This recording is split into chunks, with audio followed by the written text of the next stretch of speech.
Low Rider, I love that song. We saw one of those on our way to the Padres game the other day, and my son was like, Dad, that car is basically sitting on the road. How is it able to do that? Low Rider. Low Rider. I love the colors, too. Good morning to you. Thank you so much for getting up with us. I'm Stella Escobedo. Let's go ahead and check in with Evan now for a look at our forecast, because we are heating up today. An excessive heat warning now. That's right. It was a watch yesterday, now upgraded to a warning. You can see it covering most of your San Diego County deserts and up toward the north of us. Orange County has already seen theirs upgraded to a heat advisory. That'll be the next step for us if we start to see that heat really come to fruition. Into tomorrow is where we start to see real peak heat. Take a look at your forecast for today along the coastline. We're breaking into the 80s for the first time this week. 90s inland, a few patchy clouds out there. Haze from nearby wildfires continues to bring our air quality into the moderate range for your inland valleys and your mountains. 91 across the mountains, 110 degrees for the deserts. We'll talk about the warming trend that only continues in just a bit. Take a look at that extended 8-day forecast. For now, though, Jenny's checking in on traffic. It looks good if you just are popping out the door. Good morning to you. Checking in on the South County Coronado Bridge. We do have some volume here. You're down to about 25 miles an hour, just right at that tail end. It looks nice when you pop on all the way up until mid-span. Again, 14 miles an hour in some junctures of the bridge. Up to the North County, currently crash-free. I do see some spotty volume south on the 15, just a couple miles past the 78, but still all clear at 6:02.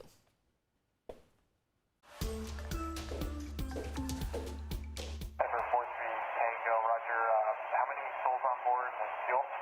We have 2 souls on board, and fuel is, I'm not sure yet. We're about 3/4 tank. New this morning, we are hearing audio from air traffic control the moments before this plane made an emergency landing on a busy freeway. This happened along Interstate 5 near Del Mar. News 8's Allison Royal is live in Kearney Mesa with the very latest on this investigation. Boy, what a sight to see. So scary. Could have been so much worse, Allison. It kind of looks like something you would see in a movie, right, Stella and Eric? Like something you can't believe is actually happening. But it did happen in Solana Beach, and that plane took off here from Montgomery Field Airport in Kearney Mesa yesterday. Now, that plane actually hit a couple of cars on the freeway as well. Our clothes in the back are like soaked with jet fuel, and there's just glass like all through our whole car. Some scary stuff there. So flight radar showed a small plane with a private owner taking off from Montgomery Field Airport here yesterday. The pilot tried to land that single-engine plane at a nearby field, but was not able to make that happen. Instead, the pilot touched down on the southbound side of I-5 in Solana Beach. According to California Highway Patrol, the plane passenger noticed the plane was having some mechanical issues, right? Some people in those cars that were hit were taken to nearby hospitals for minor injuries, such as cuts from glass. California Highway Patrol said the pilot and the passenger walked away from the crash unharmed, but still an incredibly nerve-wracking sight to see. Now back out here, if you've ever been to Solana Beach, obviously there are many people out and about enjoying the sunshine, but I have never seen traffic there yesterday like I did. I've never seen it quite that packed before. The freeway was backed up completely. Both sides of the freeway were just so stressful. Such a pretty stressful job for people who work California Highway Patrol, and also for people who are trying to get to work. But good news is that nobody died in this incident, so something to be grateful for as we look forward to learning more about this incident. I'm going to go ahead and send it back to you, too. Allison, thank you. This morning, we could hear more emotional testimony in the trial of a man accused of murdering a San Diego police officer. The other officer who survived the shooting took the stand. News 8's Chris Groh has been staying on top of this story. He's live at the Hall of Justice, and you were there. You heard this very emotional testimony, Chris. A very emotional testimony. This is someone who not only survived this shooting, but also witnessed his own partner's life being taken away in this shooting, shot multiple times in the patrol car. Take a listen to a portion of his testimony. Again, very emotional. The judge ordering us not to show his face, but we were still able to hear his story. He did not say anything, but I recall distinctly that he had an angry, hateful look on his face.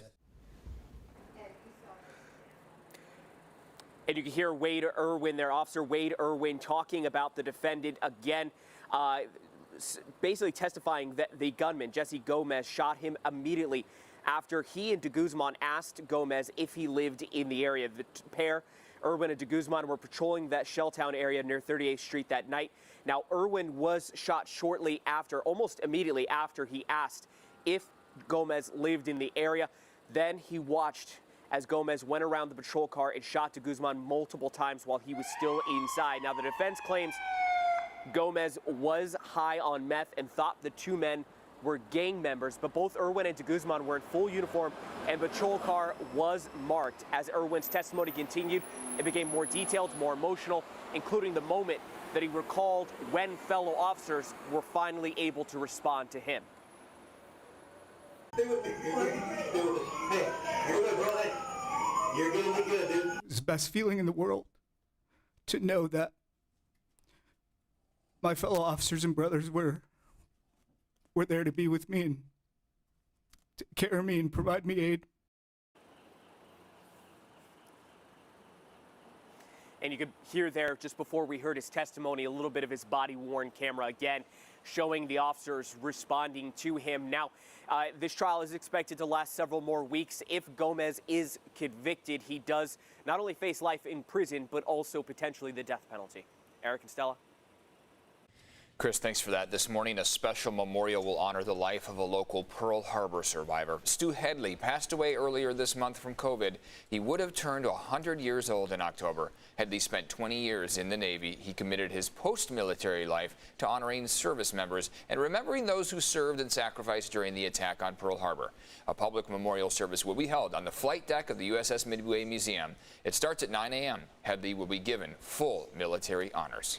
And starting today, all Alpine schools will be enforcing a strict indoor masking policy unless students have a medical exemption. Students will have to return home for independent study if they do not wear a mask. This comes after the San Diego County Superintendent Dr. Paul Gothold sent an email to district leaders alerting them to a letter sent out by the state. That letter threatens fines and discipline for those who do not follow universal mandatory mask policies. Evan, the warm-up is about to happen here. Yeah, I mean, it's really starting to take shape now. Ridge of high pressure just off to the east of us, inching towards us, and with it, an increase in our afternoon high temperatures just day after day. I mean, we saw this from Monday, now through your Wednesday. It'll continue into about Friday, and then we'll start to see a decline as we head toward the weekend. Here are those forecast high temperatures. We looked at this just a minute ago. We're breaking into the 80s along the coastline, 90s for your inland valleys and your mountains. Take a look at the almanac for the day, where we are in comparison to average. So average would be about the upper 70s. We're only about 3 degrees above average because this climb has been incremental. And today is not even the day of peak heat. So we'll head to about 83, maybe even 84 degrees. So that'll jump quite a bit as we head into your Thursday and your Friday. Record territory back in 1981 was 89 degrees, so we're not going to be at or really even near records, but it gives you a good idea, some context of just how far above average and how we're only about maybe 5 degrees off of record territory as we head toward your Thursday and Friday afternoon temperatures. Forecast temperatures and where we are right now in comparison to where we were just 24 hours ago show that we are warmer to start off the morning, but not by much along the coastline. We're at the same temperature right now in San Diego than where we were 24 hours ago. Only 2 degrees warmer in Carlsbad, 3 in Oceanside. You see the real heat building already across your deserts. It's 13 degrees warmer right now in Borrego Springs than this time 24 hours ago. It is 12 degrees warmer in Ocotillo Wells and 8 degrees warmer in Julian. The haze sticking around for your Wednesday. It was here yesterday. We saw a lot of photos of that, and it continues now this morning. You could really see it in this view here from Lions Peak. We've got haze and smoke continuing today and tomorrow, then starting to clear out. High pressure brings the high heat to end the week, Thursday and Friday, and elevated fire concerns as well for both of those days. Something to keep an eye on before we see a return to monsoonal moisture. More humidity will help things out quite a bit.